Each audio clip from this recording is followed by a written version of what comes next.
The village of Rahimabad lay hidden between tall green hills where mist rolled down every morning. The people of this place lived simple lives, farming the fields and herding their animals. Life here seemed quiet, but in the evenings when the fire burned in the center of the village, the elders spoke stories that had been passed from one generation to another. These stories were not written in any book. They lived only in the voices of the old men and women who had heard them when they were children. The most mysterious of all the tales was about hidden temples in the mountains. The temples, they said, were filled with gold brighter than the sun and jewels that sparkled like stars. Yet the gold was cursed, and no man who tried to claim it ever returned to tell what he saw. One of the young listeners was a traveler named Armin. He had arrived in Rahimabad weeks earlier, resting after a long journey. Armin was not a villager by birth, but he loved to listen to the old stories more than anyone else. He would sit near the fire, his eyes fixed on the elders as they spoke in slow, careful voices. An old man named Danish often told the story of the temples. He was thin, his back bent with age, but his voice carried strength. On one evening when the air was cold, he said, "Long before our fathers were born, men went into the mountains searching for wealth. They found great stone doors covered with strange marks. Inside were chambers of shining treasure. But the mountains did not give their gifts freely. Guards of stone and traps of fire watched over the halls. Those who entered were never seen." Again, the children shivered at his words, but Armin leaned forward with growing interest. He asked, "Did anyone ever see the treasure with their own eyes?" Danish shook his head slowly. "Some say a man once returned, but his mind was broken. He spoke in riddles, warning others to stay away. After that, no one dared to go again." The villagers laughed nervously. They believed the story only as a warning, nothing more. But Armin felt a stirring in his heart. Unlike them, he had spent years wandering from place to place. He had seen ruins of kingdoms and read fragments of old texts. He knew that behind every legend there was often a grain of truth. That night, when most of the village slept, Armin stood outside his small hut and looked toward the mountains. They were dark shadows against the starry sky, their peaks hidden by clouds. The idea that somewhere in those hills stood forgotten temples filled with riches made his mind restless. In the following days, Armin tried to learn more. He spoke with the elders and asked them to repeat the story again and again. He asked if they remembered the path or any signs that might point the way. Most refused to say more, warning him to leave such thoughts behind. But a few gave small details. One spoke of strange carvings on rocks near the river. Another remembered that the sound of waterfalls often guided travelers closer to the ruins. Armin gathered every piece of information carefully, storing it in his memory. One afternoon, he visited the old monastery ruins on the edge of Rahimabad. The monastery had been abandoned for many years. Its roof was broken, and vines grew across its walls. Inside, dust covered the floor, but a few shelves still held ancient scrolls and crumbling papers. Armin searched patiently through them. Most were unreadable, but at last he found something unusual: a piece of parchment folded between stones. The parchment was fragile, its edges torn, but on it were lines drawn like paths. Curves marked rivers, triangles showed mountains, and small symbols stood in certain places. Round the edges were strange drawings of suns, snakes, and keys. Armin's heart beat faster as he studied it. He realized this could be a map, perhaps, made by one of the men who once searched for the temples. He carried the parchment back to his hut and studied it late into the night. Some markings were hard to understand, but he matched the mountains on the map with the peaks he could see from Rahimabad. Slowly, the paths began to make sense. The next evening, Armin sat again by the fire as Danish told his usual tale. When the old man finished, Armin asked quietly, "If the temples are so dangerous, why do you think they were built at all? Who would guard treasure so carefully if it was never meant to be taken?" Danish's eyes grew distant. "That is the greatest question. Some say the gold was not of men, but of gods. Others believe kings of forgotten kingdoms hid their riches there, placing curses to keep them safe.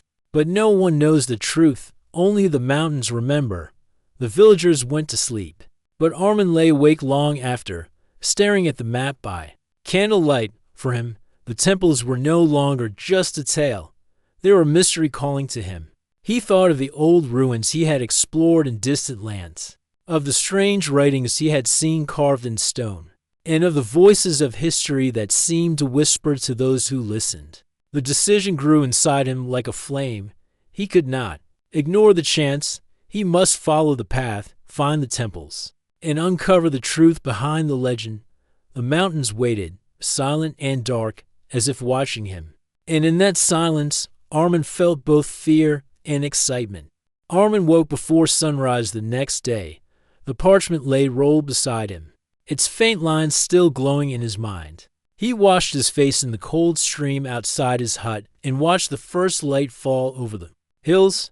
The villagers carried on with their daily routines, but Armin could not think of farming or trading. His thoughts were locked on the map and the legend. He returned to the old monastery ruins with stronger purpose. Dust and broken stones filled the place, yet he moved carefully among the walls.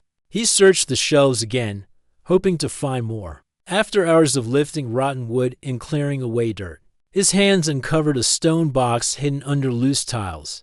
The lid was heavy, but with effort, he managed to open it. Inside were fragments of writings on dried palm leaves. Most were eaten by insects, but a few carried words in faded ink. Mira, the young scholar who lived in Rahimabad, passed by the monastery that afternoon. She was known for her knowledge of old languages. Armin showed her the parchment and the palm leaf fragments. Mira studied them, her fingers moving gently over the symbols. "This writing is old," she whispered. "It speaks of gates, guardians, and rivers of stone.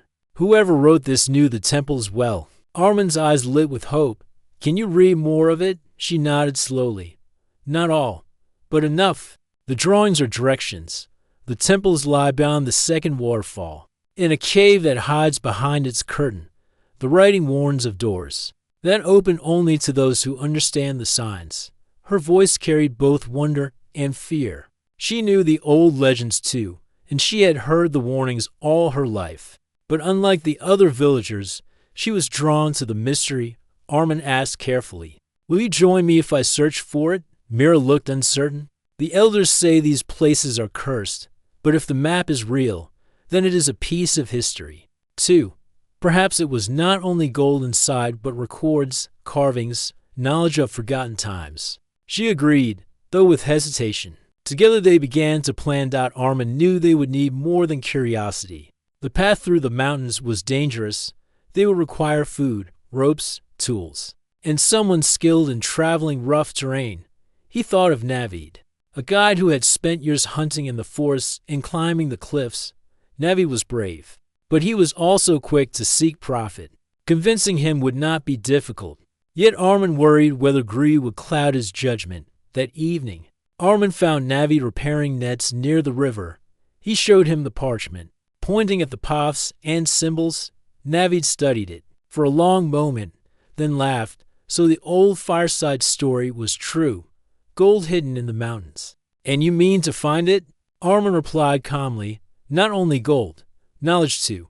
The temples are part of history. If we uncover them, the truth of our ancestors will return." Navid smiled sharply. "History is fine, but gold keeps a man alive. If these marks lead to treasure, then I will guide you. But know this, I will claim my share." Armin agreed, though his heart carried a shadow of doubt.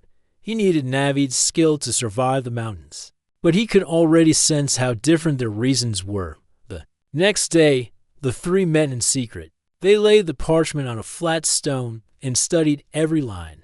Mira traced her finger along the drawn rivers and peaks, matching them to what she knew of the land. Navid marked out the journey. "We will need to cross the lower valley first," he explained. "From there, the path climbs steeply. The second waterfall lies beyond cliffs that few dare to climb. But I know a way." They prepared quietly, for the elders would never bless such a journey. Armin gathered dried food. Mira packed her scrolls and ink, and Navid sharpened his knives and tied strong ropes. That night, as they sat by a dim lantern, Armin felt the weight of what they were about to do. He remembered Danish's words about the men who never return. Fear tried to enter his mind. But stronger than fear was his hunger for truth. He believed that the temples were not built only to trap or curse. They were built to hold secrets. Of great importance. When morning came, the three slipped out of Rahimabad before most villagers woke. They followed the river. Its waters rushing and clear. Birds called above them, and the forest grew thick on either side. The map guided them, though at times the path was hidden under roots and stones. Mira carried the parchment carefully, checking often to be sure they had not strayed. By midday, they reached the edge of the valley. The mountains loomed high, their peaks lost in clouds. Navi led them to a narrow trail. The climb was steep and tiring, but they pressed on. Along the way, they noticed strange carvings on rocks, circles, arrows, and shapes of animals. Mira compared them with the drawings on the parchment. They matched perfectly. These are signs left by those who built the temples, she said. We are on the right path. The sun sank low as they camped beneath tall trees. A small fire gave them warmth, though they spoke little. Each felt the weight of the unknown waiting ahead. Before sleep, Mira asked Armin quietly, "Do you believe we are meant to find this place? Or are we repeating the mistake of those who vanished?" Armin gazed into the fire. "I believe the truth should not stay buried. If we turn back, the story will remain only as a warning. If we go forward, perhaps we will learn why the temples were hidden. Whether it brings danger or knowledge, I must see it with my own eyes." Navid, already half asleep, muttered, "As long as the gold is real, I care little for the reason." The flames crackled, shadows danced, and the mountains waited in silence. The forgotten map had given them direction, but the true test still lay ahead. Beyond cliffs and waterfalls, the hidden gates of stone awaited their rival. And with every step deeper into the wilderness, the line between legend and reality grew thinner. The morning sun rose behind the hills as Armin, Mira, and Navi prepared for their long climb. The valley lay behind them, silent and green, while the mountains ahead rose like walls of stone and mist. The air grew colder with every step, and the path narrowed until only one person could walk at a time. Navi led the way with steady feet, carrying ropes and climbing tools. He knew how to read the land and spot safe ground. Mira walked in the middle, holding the map tightly in her pack, her eyes always watching the carvings on rocks or trees. Armin stayed close behind, ready to help if either of them slipped. The first day of climbing tested their strength. The trail curved upward in sharp turns, with loose stones that rolled under their boots. Once, Mira nearly lost her balance, but Armin caught her arm before she could fall. Navi looked back and gave a quick nod, though his face showed no worry. He had climbed harsher paths before, but he respected the danger of these peaks. By noon, clouds gathered, and a soft rain began to fall. The stones became slippery, and the air filled with the sound of rushing water. Small streams poured down the cliffs, feeding into the river far below. The group took shelter beneath an overhanging rock until the rain passed. Mira studied the map again and pointed to a drawing of a serpent carved beside one of the paths. "Look here," she said. "This mark means a winding trail. We must follow the path shaped like a serpent. If we climb straight, we will miss the signs." Navi nodded and led them along a narrow trail that curved like the body of a snake. Soon they came across another carving, this one shaped like an eye cut deep into a boulder. Mira's face lit with excitement. "It matches the parchment.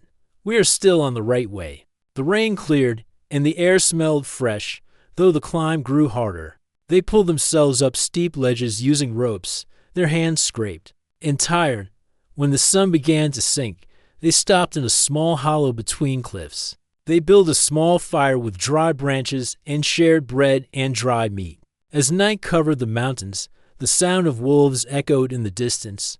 Mira shivered, but Navid assured her the animals kept their distance when they smelled fire. Still, the cries of the wolves reminded them that they were far from the safety of Rahimabad. Armin sat awake longer than the others, staring into the flames. He thought of the elders' warnings, of Danish's voice saying no one ever returned. The mountain air was sharp and cold, yet his heart burned with determination. He whispered to himself, "We will not turn back. We will see the truth." The next morning they rose before dawn. Their breath turned white in the cold air as they packed their things. Navi guided them toward a narrow ridge where the rocks dropped steeply on both sides. The wind blew hard, making every step dangerous. Mira held tightly to the rope tied around her waist, and Armin kept his hand steady on her shoulder. Slowly, carefully, they crossed the ridge at the far end. They found a waterfall crashing down from the cliffs above. The sound was thunderous. A mist rose like smoke. Navid shouted above the roar, "This is the first waterfall. The second lies higher. Beyond that, we will find the cave." They climbed along the side of the waterfall, using ropes to pull themselves upward. The rocks were wet and slippery, but Navi moved with skill, finding hidden holds and safe footing. Armin followed closely, helping Mira whenever she struggled. At last, they reached the top where the water rushed past their feet before plunging into the valley below. There they rested, their clothes damp from the spray. Mira pulled out the map again, her fingers tracing the faded lines. The path grows steeper now. The symbols show danger ahead. We must be careful. The next part of the journey tested them even more. They climbed through dense forest where the trees grew twisted and thick. Strange birds cried from the branches, and the ground was covered with roots that threatened to trip them at every step. At one point, they found stones arranged in a circle, each carved with patterns of suns and arrows. Mira knelt to study them. "These are markers," she said. "They guide the way. Whoever built the temples wanted the path hidden, but not lost. Perhaps only certain people were meant to find it." They followed the markers deeper into the forest. Hours passed before they reached another steep rise. The climb left their muscles aching, but finally they heard the sound of rushing water. Again, their hearts lifted. Ahead of them, through a gap in the trees, they saw the second waterfall. This one was even greater than the first, its waters falling in a white sheet that seemed endless. Mist filled the air, cooling their faces. Navid smiled for the first time in many days. "There it is. The cave will be behind it." They moved closer, but the ground near the waterfall was dangerous. Stones were slick, and the spray made it hard to see. Navi tied ropes around them, anchoring each to a strong tree. One by one, they approached the curtain of water. Behind the crashing falls, hidden in the shadows, a dark opening waited. It was a cave, exactly where the map had promised. Armin's heart pounded as he stepped into the spray, the cold water soaking him. He pushed aside the veil of water and entered the darkness. Inside, the air was cool and damp. The cave walls glistened, and strange symbols were carved into the stone. Mira lit a small lantern, its light revealing more markings. She whispered in awe, "These are the same as the drawings on the parchment. We have found the first gate." Armin placed his hand on the cold stone wall. A feeling of both fear and triumph filled him. The legends were no longer only stories. The hidden temples were real, and they were standing at the edge of them. The journey into the mountains had tested their strength, but greater challenges still waited beyond the cave. The roar of the waterfall faded as Armin, Mira, and Navid stepped deeper into the cave. Their lantern light flickered against damp stone walls, throwing shadows that danced like living figures. The floor was uneven, and drops of water fell from the ceiling in steady rhythm. The air was cool, carrying a faint scent of earth and moss. Mira raised the lantern higher and gasped. Before them stood a massive stone door carved into the wall of the cave. It reached nearly to the ceiling, its surface covered in strange symbols and patterns, circles, stars, and lines wove together, forming a puzzle that seemed alive when touched. By light, Navi whistled softly. So the old stories were true. A door of stone, sealed for centuries. But how do we open it? Armin stepped closer, running his fingers gently across the carvings. The symbols were smooth, worn down by time, yet some still carried sharp edges. He felt as if the stones themselves held secrets. Mira knelt at the base of the door, her eyes scanning the marks with care. "These are not random drawings," she said. "They are a language. Look here, 3 suns, each connected by a line, and here figures shaped like keys. It is a message. Echoed to open the way. Armin asked, "Can you read it?" She frowned, studying harder. "Not fully, but I think it means the suns must be pressed in order. The door will respond only if we choose the right pattern." Navi crossed his arms. "And if we choose the wrong one?" The cave fell silent. Mira did not answer, but her expression told them enough. This was not a simple lock. The builders had placed tests to guard what lay beyond. Armin took a deep breath. "Then we must trust the map and your knowledge, Mira. You are the only one who can guide us." Mira nodded, though her hands trembled slightly. She reached toward the carvings and pressed the first sun. The stone gave a faint rumble. She pressed the second, and the sound grew louder, as if the mountain itself stirred. Finally, she placed her hand on the third. For a moment, nothing happened. Then the ground shook, and a deep grinding noise filled the cave. Slowly, the great stone door began to move. Dust fell from above as the door slid open, revealing a passage. Beyond, the lantern light shone into a corridor lined with tall statues. Each statue was carved in the shape of a warrior, their faces stern and their hands gripping stone swords. Their eyes seemed to follow the intruders, glowing faintly in the dim light. Mira whispered, "Guardians." Navi chuckled nervously. "Only statues. They cannot harm us." But Armin felt uneasy. The silence of the passage was heavy, and the air carried a strange chill. He could not shake the feeling that the statues were more than stone. They stepped inside carefully. The corridor stretched far, the floor smooth and clean despite the centuries. Their footsteps echoed between the walls. Mira studied the carvings. Along the sides, tracing the figures of serpents and suns, she spoke softly. As if afraid to disturb the silence, these walls tell stories. Battles, kings, and rituals. Whoever built this place wanted their history remembered. Armin touched one of the carvings. It showed men offering treasures to a figure larger than all the rest. A figure with a crown of fire. "Perhaps this is the ruler who ordered the temples built," he said. "Perhaps the treasure is his. Locked away with his secrets."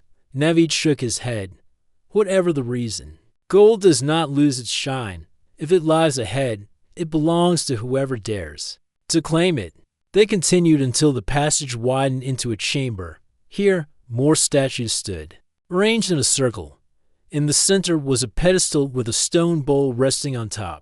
Strange liquid shimmered inside, glowing faintly like captured moonlight. Mira leaned closer, her eyes wide. "This is a test. The bowl is part of the mechanism. The carvings show that we must place something here to prove our worth." Armin asked, "What must we offer?" She pointed to the wall where a carving showed men placing objects into a bowl. "It could be gold, food, or even blood. The meaning is unclear." Navid frowned. "Blood I will not give, but perhaps we place fire." He pulled a torch from his pack, lit it, and held it over the bowl. The flame's reflection danced on the strange liquid. Carefully, he lowered the torch into the bowl. For a moment, nothing happened. Then the liquid flared with light, filling the room with a glow brighter than their lantern. The statues around them seemed to shift, their stone eyes glowing red. Mira gasped and stepped back. Armin placed a hand on his sword. Though it was useless against stone, the glow faded, and the statues returned to stillness. The bowl now lay empty, the liquid gone. Slowly, another door at the far end of the chamber opened, revealing stairs leading downward. Armin exhaled in relief. The offering was accepted. Navid smirked. "Then let us waste no time. The treasure lies ahead." Mira touched the wall again, her face troubled. "Do not rush. Every step is a test. The guardians are not lifeless. We must respect this place."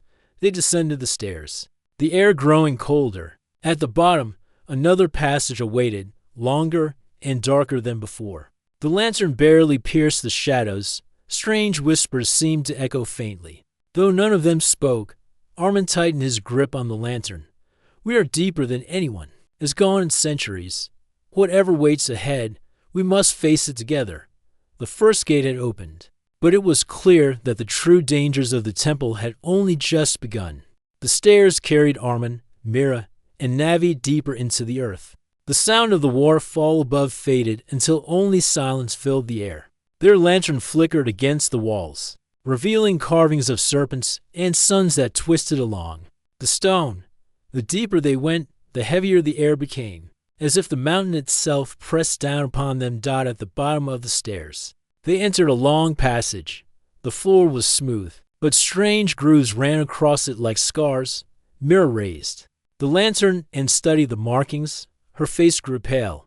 These are not decorations. They are warnings. Something dangerous lies ahead. Navid smirked. Warnings do not scare me. If danger guards treasure, then danger must be faced. Armin said nothing, but he walked slowly, watching the floor with care. His instincts told him that this passage was not safe. They advanced carefully. After only a few steps, Armin noticed a stone tile that seemed slightly lower than the others. He raised his hand to stop Mira and Navid, kneeling. He pressed the edge of the tile with a stick. At once, the ceiling above them shifted, and heavy spears shot downward, striking the ground where they would have walked. Mira gasped and covered her mouth. Navid's confident smile faded. Armin rose, his face calm but firm. The builders filled this place with traps. If we are careless, we will not leave alive. From then on, they moved slowly, testing each step. Navid used his knife to tap stones, while Armin probed the ground with his stick. Twice more. They found hidden dangers, blades that swung from the walls and holes that opened to reveal pits, lined with sharp stakes. Each time, they narrowly avoided death. The passage grew narrower until they reached a hall lined with statues. Unlike the ones before, these figures were larger, their stone bodies carved with armor and shields. Each stood as if ready to strike. Mira studied them with wide eyes. These are guardians. The legend spoke of them. Navid scoffed. Statues. Again, they did not move, but as they stepped between the statues, the air grew colder. The lantern flame wavered though no wind blew. Armin felt a strange pressure in his chest, as if unseen eyes were watching.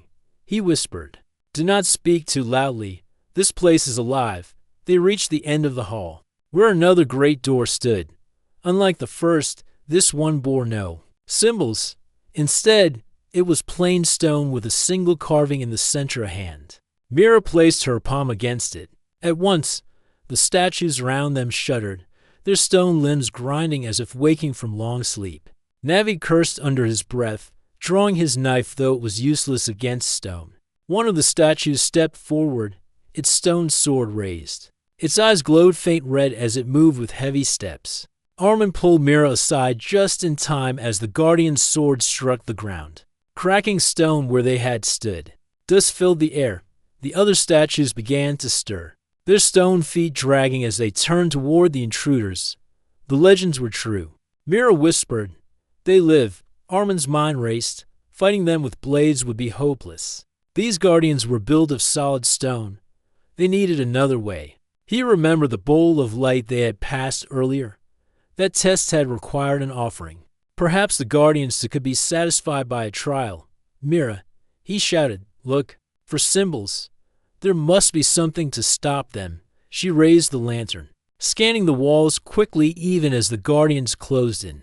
Navi threw his rope around one guardian's legs, pulling hard. But the giant only stumbled and dragged him across the floor. Armin rushed to pull him free before the stone sword could strike. Then Mira cried out, "Here, the carving of the sun. It shows a hand raised, not to fight, but to yield. We must show respect." Armin understood at once. "Raise your hands. Do not resist." Navi growled in disbelief. But Armin forced his arm upward. Mira did the same, holding the lantern high. The guardians paused, their glowing eyes dimmed slightly. One by one, the statues lowered their swords and returned to stillness, as if frozen once more. The hall fell silent again. Only the sound of their heavy breathing remained. Navid wiped sweat from his brow.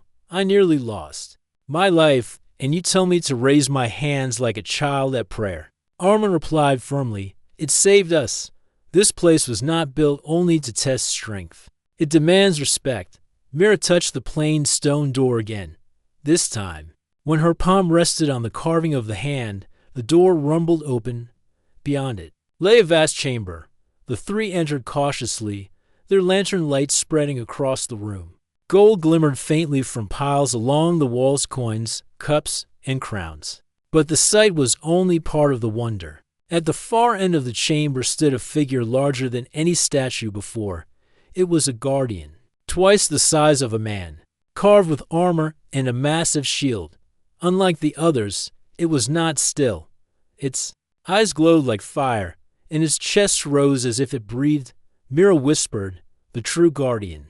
The giant stone figure stepped forward, each footfall shaking the ground. Its sword was longer than Armin's body, and its face, though carved of stone, carried a look of eternal judgment. Navi gripped his knife, though fear showed in his eyes. "We cannot fight that."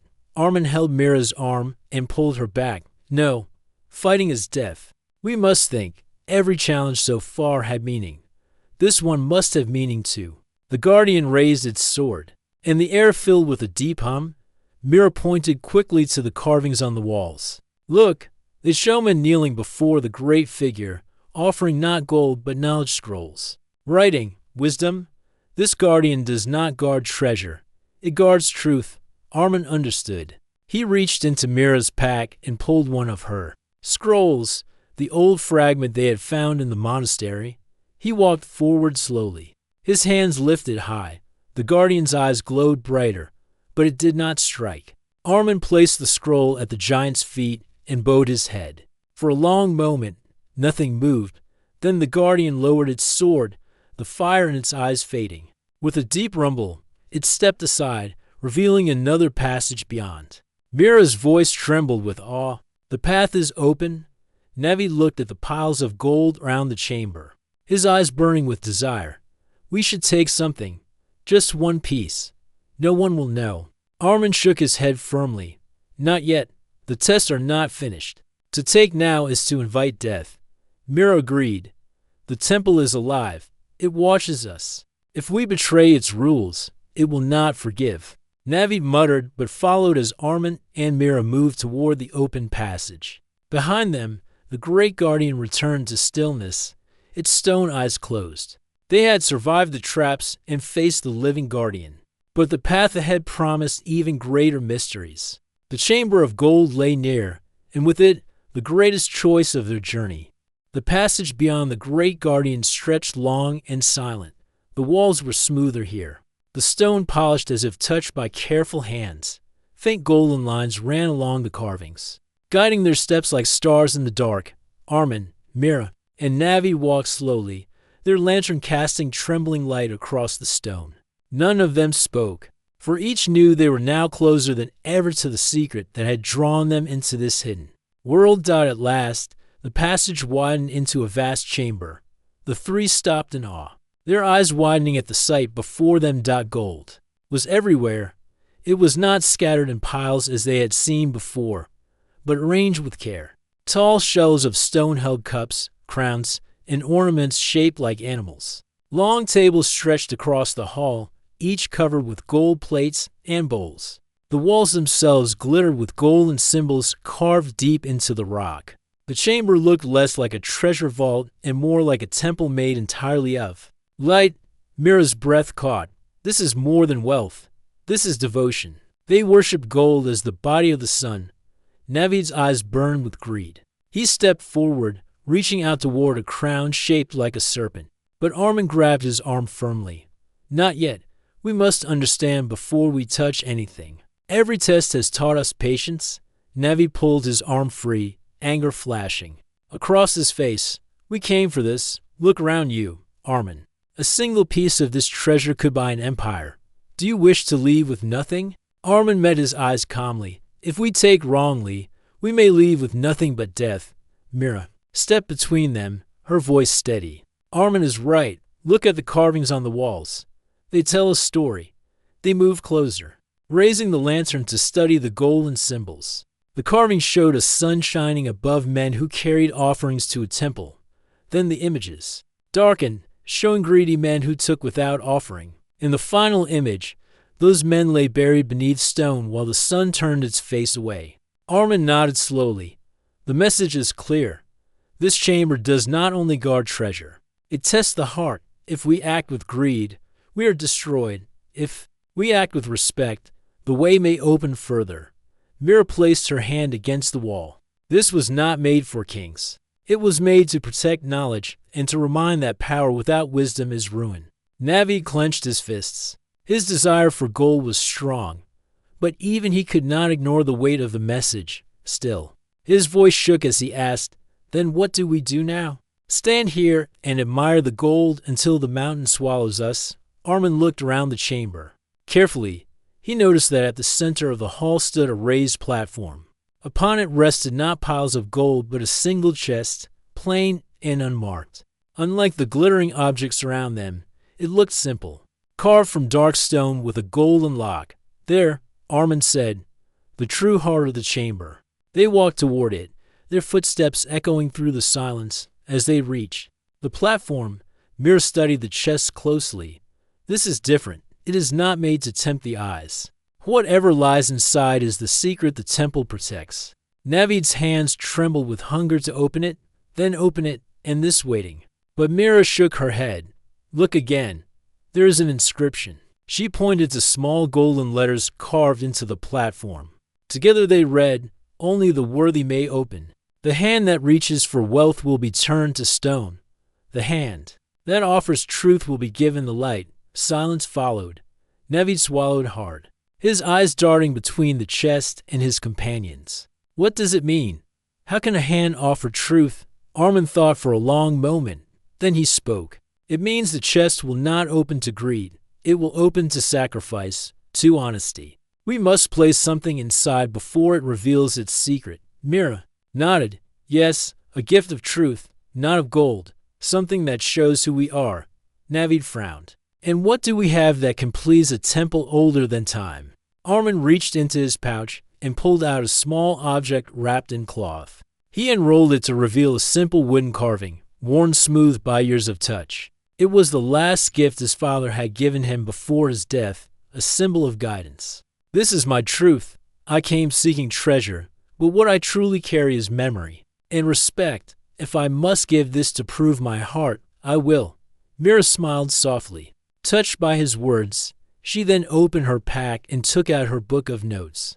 The pages were filled with drawings, symbols, and histories she had copied during their journey. "This is my truth. Knowledge is what I seek and what I wish to leave behind." Navid stood silent, torn between his greed and the demand of the temple. His fists clenched as he looked at the golden crown, then at his companions. At last, with a heavy sigh, he removed a ring from his finger. It was silver, plain, but it had belonged to his brother who had died years before. "This is my truth. I never spoke of him, but his memory drives me. If this is what the temple asks, then so be it." They placed their offerings upon the chest. For a moment, nothing happened. Then the golden lock glowed, and with a deep sound, it opened on its own. The lid rose slowly, revealing not gold but a scroll wrapped in silk. Mira's hand shook as she lifted it. She unrolled the scroll carefully.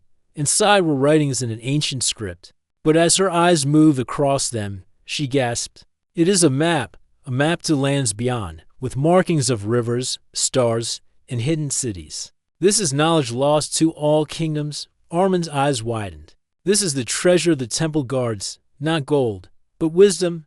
This could change history." Navid looked disappointed, but even he felt awe. So much gold around us. Yet the true prize is a piece of parchment. Mira corrected him softly. "Gold fades, but knowledge shapes nations." The temple knew this truth. As they stood in wonder, the golden chamber seemed to brighten. The carvings on the walls glowed, and the shells of gold shimmered as if alive. A warm light filled the room, not blinding but comforting. It was as if the temple itself accepted their offerings and blessed their choice. Armin whispered, "We are allowed to leave. The temple has judged us." But as they turned toward the passage, a low rumble shook the ground. Dust fell from the ceiling, and the golden symbols flickered. Mira gripped Armin's arm in fear. "What is happening?" Armin's face grew tense. "The temple does not give without price. The choice we made has opened the way forward. but it has also awakened something else. The rumble grew louder, echoing through the golden hall like thunder. The three exchanged a fearful glance. They had unlocked the scroll, but the greatest trial still waited, and deep within the walls, something ancient stirred, ready to test whether they truly deserved to leave with the gift of truth. The ground shook beneath their feet as the golden chamber roared like a living beast. Dust rained from the ceiling, and the shelves of treasure trembled. Armin, Mira, and Navid stood frozen, the scroll clutched tightly in Mira's hands. The air grew heavy, pressing down on them as though the temple itself had awakened to judge their worth once more. From the far end of the chamber, the golden carvings on the wall began to shift. What had once been silent images of men and gods now moved like living shadows. Figures of stone stepped out of the walls, their eyes glowing with fire. They were tall and powerful, their bodies shaped like warriors clad in golden armor. Each carried a weapon carved from light itself, spears that shimmered as though drawn from the sun. Mira whispered, her voice trembling, "They are guardians. The temple has sent them to test us." Armin gripped her arm and pulled her back. "Stay behind me. Whatever happens, do not lose the scroll. That is what they are protecting." Navid's hand went to his dagger, though the weapon looked pitiful compared to the glowing spears of the guardians. "We cannot fight these things. They are not flesh. They are the temple itself." The guardians marched forward in silence, each step echoing like thunder. Their eyes never left the three intruders. Then, as if obeying an ancient law, they halted in a line before the chest where the offerings had been placed. One of them stepped forward and raised its spear. A deep voice, heavy as stone, filled the chamber. Three seekers stand before the sun's gift. One came for memory, one for knowledge, one for desire. Only one path leads to freedom. Choose now or remain forever. The three stared at one another, stunned. The trial was not of strength, but of choice. Armin breathed deeply, trying to calm the fear rising inside him. "It means only one of us can carry the scroll out. The temple will not allow all three." Navid's face hardened. "Then I will. Take it. I have given my offering, and I will not leave empty-handed." Mira held the scroll tighter to her chest. "No, Navid, this is not about greed. This is knowledge that belongs to all, not one. If you take it with that heart, we will all be lost." Armin stepped between them. His voice was calm but firm. "Listen to the message. One for memory, one for knowledge, one for desire. The temple already knows us. The scroll belongs to Mira. She is the seeker of knowledge. That is the truth." Navid shook his head, fury burning in his eyes. "So I came all this way only to watch her walk away with everything I risked my life to. I bled in the traps. Why should I be left with nothing?" The guardians lifted their spears, the golden tips glowing brighter. The chamber shook again, warning them that time was short. Mira looked at Navid with sorrow. "You were not left with nothing. Navid, you gave your brother's ring. You showed your truth. That memory is greater than gold. The temple wanted to see if you could let go of greed." Her words cut into him like a blade. For a long moment, Navid stood trembling, torn between anger and understanding. His gaze flicked from the scroll to the guardians, then to his companions. Finally, his shoulders sagged, and the fire in his eyes dimmed. "If I fight this, we will all perish. If I let it go, at least one of us will live. Perhaps that is enough." Armin placed a hand on his shoulder. "It is enough, brother. This journey was never meant to be about wealth. It was about truth. You have proven yourself, even if you do not see it now." The guardian who had spoken lowered its spear. "The choice is made. The seeker of knowledge will carry the light." The golden warriors stepped aside, forming a path that led to a narrow doorway at the far end of the chamber. Beyond it, a faint glow beckoned. Mira's hand shook as she held the scroll. She looked at Armin and Navid. "I will not leave you behind. If the temple demands only I walk through, I will not go. We came together, and together we should leave." But Armin shook his head. "No, Mira. The temple said one carries the gift, not one survives. We can still walk beside you. You hold the scroll, but we will all pass through the doorway." They stepped forward cautiously, The guardians did not move to block them. The glow from the doorway grew brighter, washing the golden hall in pure light. One by one, they crossed the threshold, leaving the chamber of treasure behind. On the other side lay a narrow tunnel that sloped upward. The air was fresher here, cool and alive with the scent of rain. For the first time in days, they felt the breath of the world above. Their weary bodies pushed forward, step after step, until the tunnel opened onto the mountainside. They emerged into daylight. The sun shone bright over the peaks, casting golden rays across the valley below. Birds wheeled in the sky, and the sound of flowing water reached their ears. After the darkness and trials of the temple, the sight was like a dream. Navid sank to the ground, closing his eyes as the sun warmed his face. We are alive. By all that is sacred, we are alive. Mira unrolled the scroll once more, her eyes tracing the symbols. This is more than we ever imagined, a map to lost cities. Rivers no man has seen, knowledge that could change kingdoms. But it must be guarded as carefully as the temple guarded it if it falls into the wrong hands. Wars will rise, Armin nodded. Then we must not speak of the gold or the chamber. Let the world believe the mountain holds only stone. We will carry the knowledge quietly and use it wisely. Navid let out a bitter laugh, though there was no anger in it now. So after all of this, we leave the mountain with nothing in our hands but paper and secrets. Armin smiled faintly. And that is more than all the gold in the world. For the temple has given us what no treasure could. It has given us truth. The three sat in silence, watching the sun sink toward the horizon. Their journey had changed them. Mira carried wisdom, Armin carried memory, and Navid, though still restless, carried a lesson he could not deny. Behind them, the mountain stood tall and silent, its hidden chambers sealed once more. The golden guardians returned to their eternal watch, and the treasures of the temple remained unseen. Only the scroll had passed beyond its walls, carried by those the temple had judged worthy. As night fell, the stars lit the sky. Mira tucked the scroll safely into her pack. She whispered, almost to herself, the hidden temples guarded gold no human was meant to see.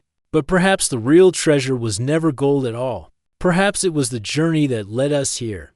And with that truth, the three companions rose and began their descent down the mountain, carrying with them the secret of the temple, in the knowledge that they had faced the final trial and endured.